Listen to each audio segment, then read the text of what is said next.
Ahoy there, I'm Dohgey and this is Chunk Ahoy, my one chunk Ironman. RuneScape's map is divided into thousands of chunks and I'm locked to a single chunk, aiming to unlock the map, one chunk at a time. And I'll be starting right here in Port Sarim. I'll be using Limpwurt's Xtreme ruleset with a few modifications. I'm doing the quest Children of the Sun to unlock Farlamore, progressing farming passively, and saving shooting stars for when I unlock the Star Shop, and implings for when I unlock OSRS. Basically, I like my tasks chunk specific, not global. Lastly, I'm allowing chunk rolls travelable by ship, charter, bird, or anything consistent, giving me the most crazy possible combinations and grinds. Here are the chunk tasks I need to complete in Port Sarim before I can roll my next chunk.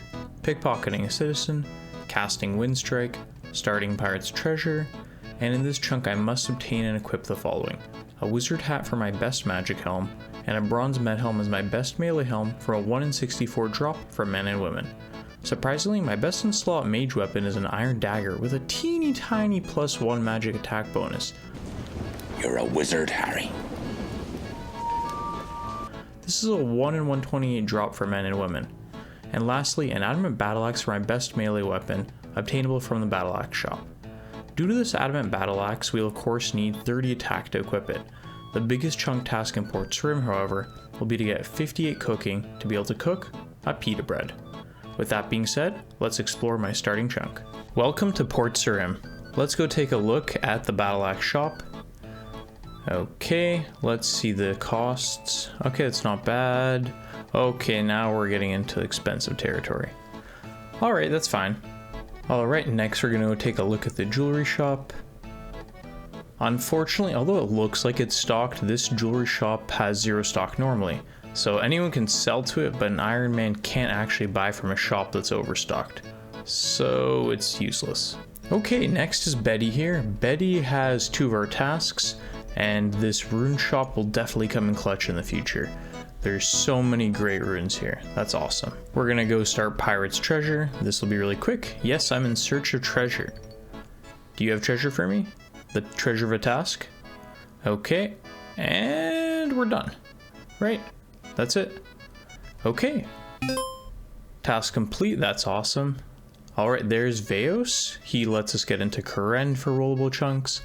The Monks of Entrana allow for the Entrana chunk.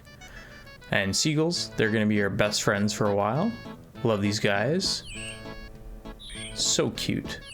They actually can't attack us back to deal damage.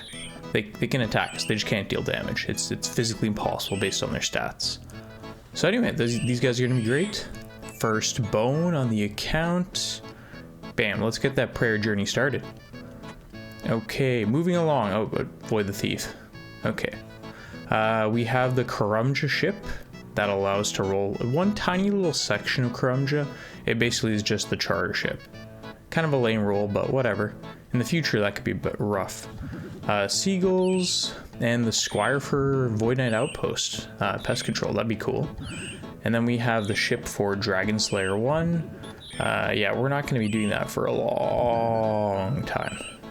And then there's a charter in the back, which if we unlock that, we've got a good amount of rollable chunks that we can get. And the charter ship actually is the reason we'd have a really annoying task. All these ingredients plus a furnace is 87 crafting. Okay, let's go look at the shop. We got flour, which is the reason why we have our pita bread grind. Raw chicken, raw beef, not bad. Those are really cheap. And then we have other supplies for pizza in the future, like cheese and tomatoes. Okay, oh, let's attack this goblin. Maybe we should run. You know what? Okay, I think we don't need to run. This is fine. All right, give him a little taekwondo kick. Bam. Ooh, okay, that's the best in slot gear. Definitely. Chef's hat, best fashionscape. We're gonna definitely need an apron to go pair with that, of course. We can't get that one, but we can get another one.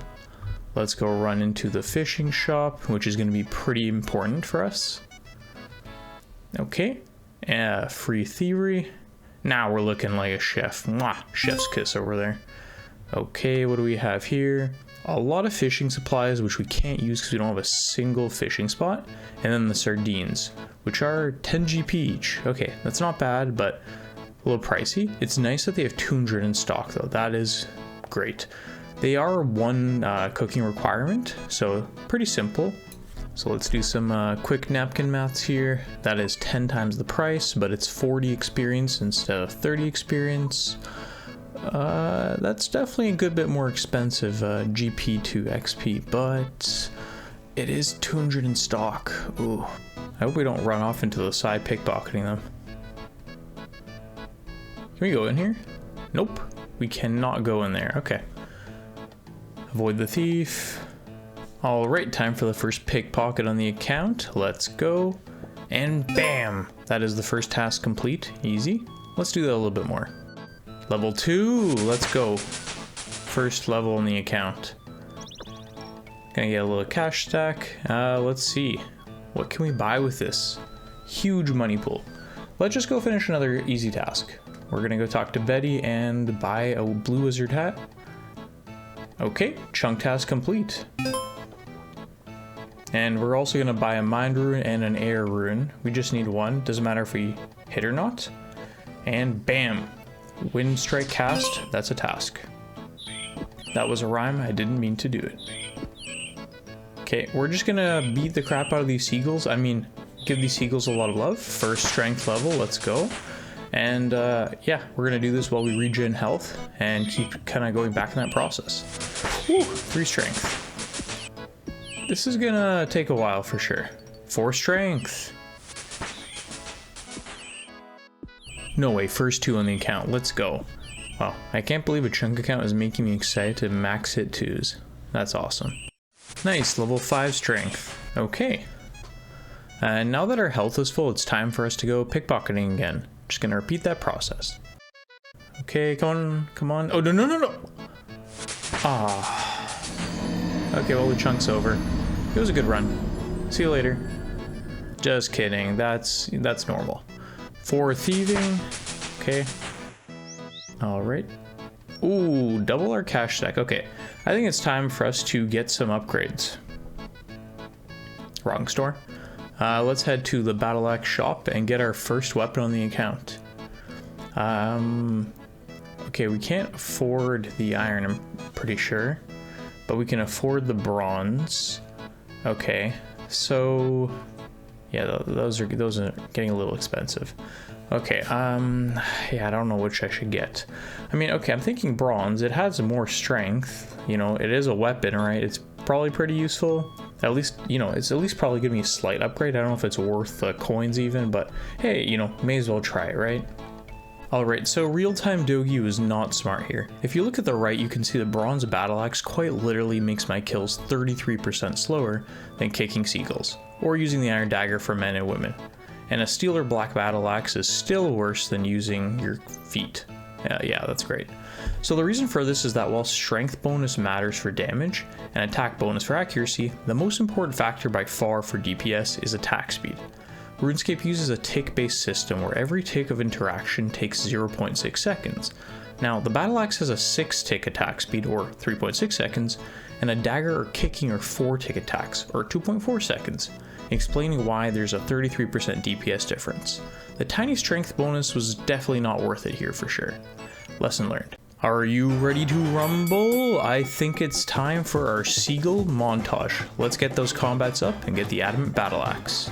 6 strength, first HP level, 7 strength, 8 strength, 9 strength, 10 strength. Pause the montage. What are you wearing, dude? Void bottom, lederhosen hat, and top ham cloak? This is peak fashion. And yes, I am aware I am dressed as a sketchy chef collecting sea chicken for my restaurant, okay? Fine. 12 strength, 15 strength, 5 prayer, 16 strength. Okay, time to focus on a key feature of this chunk. I have a deposit box that stores stuff in my bank in a one-way access format. This is the closest to being an ultimate Ironman I'll ever be. Here I am waiting for a random event and this guy's running away from one. Come on, that's just... Oh, 6 prayer, nice. Random event? Hello? You just need to complain, Jagex. Okay, thank you. Yeah, I'd love to perform a mime show.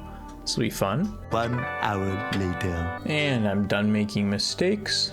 First collection logs on the account.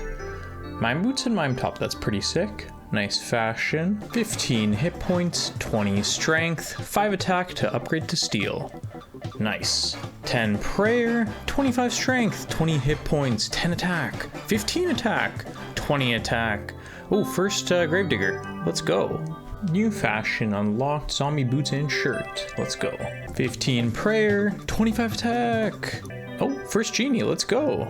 Okay, I think I'll be lamping Hunter since Agility and Slayer are 2 chunks away. Yeah, Hunter is the right choice. 30 attack, let's fucking go. I'll be training up strength while I get GP now. 30 strength, let's go. First drill sergeant, nice. I'm invisible now. Okay, and finally, I have robbed this poor man's family enough to afford my best in slot weapon. Let's go grab that. 1 adamant battle axe obtained and equipped. That is a huge chunk task complete. So remember how I said farming was passive? Well, if it wasn't and I rolled the Draenor chunk beside me with the farming cape, you would literally hear this noise to 99 farming. Enjoy. If you'd like to see more Raking content, please like and subscribe to my Only Plants for more.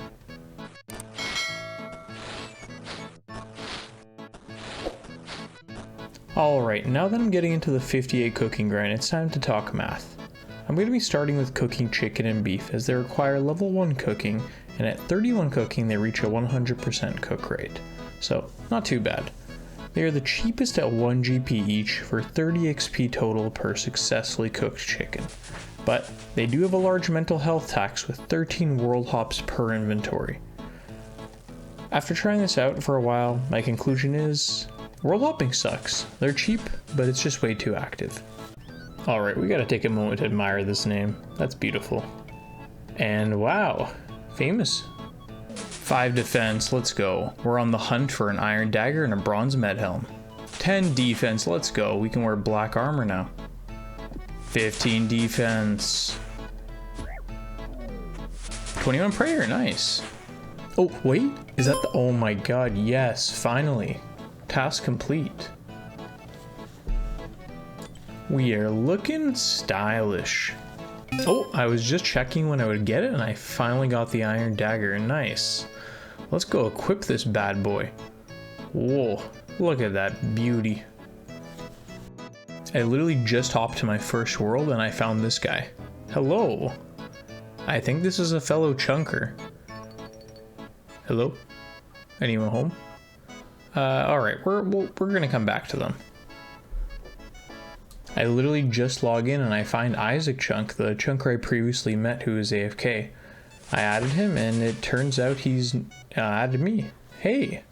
So he's actually a Twitch streamer, which is sick. I'm gonna put up his Twitch right here. Take a look. Yeah, check him out. He's a really nice guy and I'm glad I have company here. First maze random on the account, let's go. So there's been something I've been wanting to try, which is basically you go to the nearest chest and you can log out and hop worlds till you're at a chest close by. I don't really care too much. I'm just gonna run till I reach the first chest. And then once you reach the first chest, you open it. You stay on the open interface, and then from there you wait 1 minute till the percent decreases by 1 and you get some loot, and then you wait, still having it open, click again to open it, and you get some more loot, and you just repeat that for, I mean, if you started at 99%, then it would be 99 minutes, so an hour and a bit over an hour and a half, which is not bad. You can get a lot of loot from this. I think it could be really useful, so let's go try this out. So after a while of trying this out, I realized it's probably not going to be the most beneficial for me, since a lot of these runes I can just get with the shop if I needed to, and it's better for some other accounts. But it was interesting to try and good to let you know. So I'm just going to go finish this maze properly. Alright, and we're done with 66%. Let's see what we get. Iron arrows, mithril ore, inventory says more arrows, runes, and ore. Nice. So I've been cooking raw beef and raw chicken for a while, but it's time to look at an alternative, sardines. So sardines are also a level 1 cooking method, but slightly lower cook rate, 4% less at level 1, and then it takes 6 more levels to get to 100% cook rate. so a little bit worse. GP is 10 per each sardine, so that's 10 times more. And the XP is 10 XP more, so slight increase, not the best GP to XP ratio. However, and this is huge, 0 world hops. Honestly, 13 world hops is horrible. I really think that this is kind of a deal breaker for me. I'm going to have to pickpocket more, but that'll also mean I get a higher thieving level, so that'll help me out later. I think in the end it's going to be expensive, but good experience and easy on the brain. I just hopped to this world and I found a guy pickpocketing in the exact same hobo gear as me, so I'm gonna ask him, are you a chunk man? I mean, he doesn't have a chunk name, but who in their right minds would be doing this except a chunker? Nice, okay.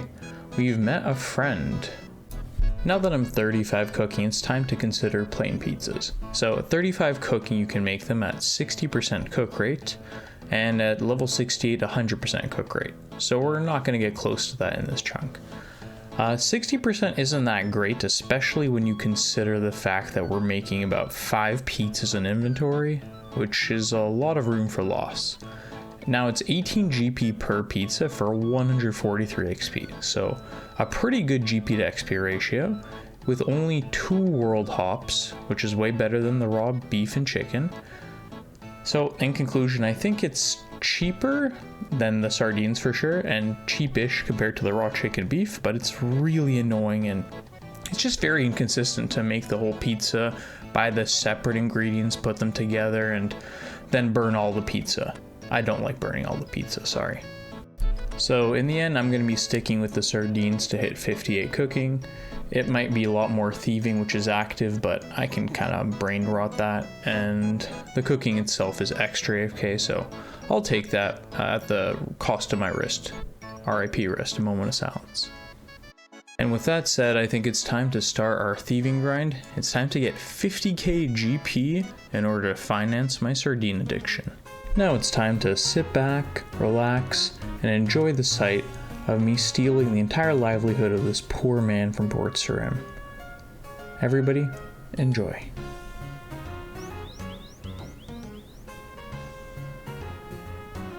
Don't feel too bad. He's actually a horrible person. And at this point, 20k, I could have actually just gotten 58 cooking with purely plain pizzas.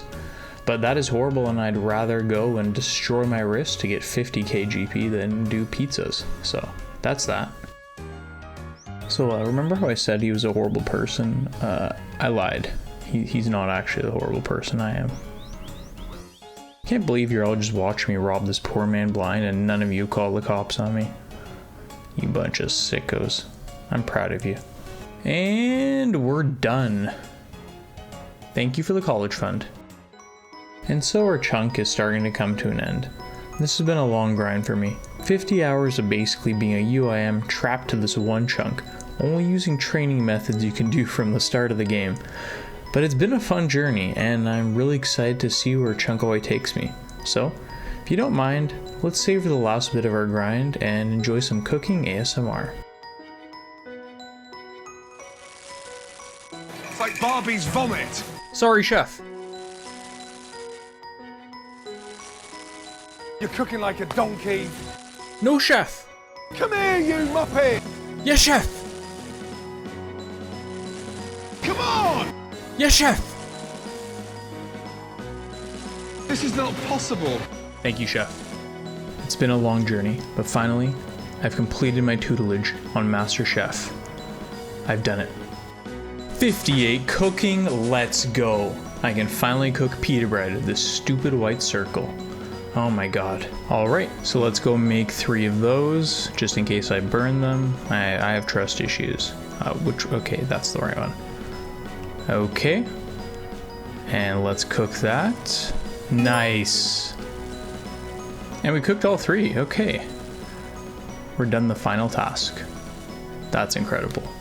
And as we come to a close, let's look at our beautiful gear. Adamant battle axe, bronze med helm, square shield, beautiful fashion scape. We're looking like a gamer, that's for sure. And our skills, take a look. Not bad, 262 total level. Alright, now it's time for a little recap of what we've done. So we pickpocketed a citizen, we cast Windstrike, we did the start of Pirate's Treasure, we obtained and equipped the beautiful drops of Blue Wizard Hat, Bronze Medhelm, Iron Dagger, and the great Adamant Battle Axe. We also got 30 attack to wield Adamant Battle Axe, and 58 cooking for the stupid, awful, lovely pita bread. That's all our chunk tasks complete. I think we're ready to go look at our next roll. Alright, we are finally done our chunk and we are looking to roll another. So first we have the Scarnia Ice Dungeon, which has a few major things. So even though you can't tell, you can see just outside of the chunk is the icon, but technically just barely in the chunk is the ladder to go downstairs to the dungeon. And in that dungeon we have Ice Giants, which will cause us to have the curved bone grind, and also Drop Nature Runes, giving us the 55 High Alchemy grind. I wouldn't really like this one, to be honest. It's not the worst, but with our moneymaker, getting the magic to 55 is going to be a brutal grind. Also, especially if we go dry on the curved bone. Not the best. Next we have Remington, which has a shooting star grind for 90 mining with a bronze pickaxe. And again, I have to reiterate, I will not be doing shooting star tasks. It's not thematic, it's not chunk specific, and it's really time gated by a shooting star actually dropping there. It wouldn't be very fun content to watch, honestly. It wouldn't be very fun for me to do. It would just be AFK, half paying attention for like 4 months to give you 2 minutes of video. Nobody will like that. But there is Witch's Potion, which is nice, and 40 mining wit for gold, which I would actually do. And next we have the South Falador farm. So that chunk is actually really interesting. We unlock the farming patch, but we're going farming passively, so it'll be helpful in the background. A lot of raking content for the meanwhile. And interestingly enough, there's a highwayman, so we can get our first cape slot, which would be pretty cool. So next we have Intrana, which is just a little boat right away. We would have to deposit all of our combat gear because it's a friendly, peace-loving hippie village. So not my favorite thing since I don't have a bank to get it back if I have a combat task in the next chunk. But we also would have to get 87 crafting with the charter ship unlocks and the furnace there. It's not the worst thing in terms of if I have to get this grind, but that is a long grind to do. Not looking forward to that. And it says 55 high alch, but we don't have to do that since we have no way to teleport back to Intrana, and the only way to get the high alch stuff is in the dungeon where you can't actually go back up the ladder. So just the one big grind pretty much. Okay, and so now we're going to take a boat ride far away to Corrend, where we have Port Piscarilius, which as you can see looks like nothing. It's just a small dock with a charter ship, so pineapple pizza grind going back and forth between the dock and Port Sarim. I wouldn't love that, however, it is near a lot of clues and a lot of other interesting stuff that I think could be nice, like sand crabs and more fishing. Alright, going a little further down in Corrend, we have Land's End, which would be a bank, which is pretty amazing. And then we also have access to a crossbow, level 1 range equipment, but it unlocks range since we have the bronze bolts from men. And we do have a lot of fishing grind for shark to be able to cook one. So 76 fishing, 80 cooking, plus, swordfish, and then big sharks, big swordfish, and all that kind of stuff. But I think it could be a nice little vacation. Plus, I'd really, really like the bank. So I actually missed one chunk. Let's go right back to Port Sarim area. And you can see we have Karumja. So we don't actually have Karumja. We have a tiny little section of the island for the charter ship that we can go to. Ignore the entire rest of the chunk. We can't actually traverse there because it's diagonal. It's just that little piece. And that's a pineapple pizza grind, which wouldn't love. Gonna be kind of boring and just take a while. I'd like something different. Also, I should note, it puts us really close to the volcano, which I am not a fan of. I do not want to be anywhere near fight caves. Sorry, Jad. Alright, so let's move down to a chunk I'd be really interested in. Pest control. So pest control has a bank, a ruin shop, and a kind of archery shop, a general store, and an anvil. It also has an 100 combat grind, which would take a while, and for me, access to void, because I would do the minigame as part of it. It would be a 2-for-1 chunk. I believe all mini games should be unlocked together in one whole piece, and that's how I'm going to be doing things. So hopefully you understand. I think it's more fun that way. All right, I think it's time to roll our chunk. So without further ado, drum roll. Oh my god, oh my god, oh my god, oh my god, come on. No way. Just kidding. Oh my god, yes, Land's End. So happy.